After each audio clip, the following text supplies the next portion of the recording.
Greg, speaking of what we were just talking about, doing interviews and stuff, I remember when you did that interview, I think it was for the game against Georgia. They were asking you about your dad's play there in the national championship, and I think you said that he could have gotten more separation, but nonetheless, it was a good catch. Yeah, there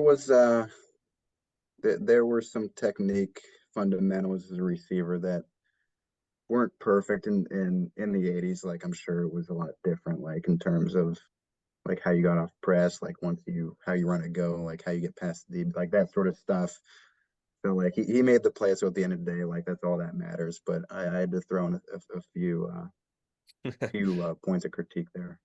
But Well, yeah, man, he played for the Steelers and the Eagles both, so he was doing some things right for sure, yeah, right. playing in the Yep. NFL. So And just to Which chime in briefly on that one, I got to tip the cap to anybody that played receiver back then, 80s, 90s, because different times. that was the no, like if you were a receiver and you were willing to go across the middle too, you got to tip the cap to it because that's back when they could take your head off. Yeah. yep. Uh, like obviously there's a bunch of rules in place now where you can't really lay the wood that hard anymore, especially with the helmet to helmet stuff Yeah. and everything else.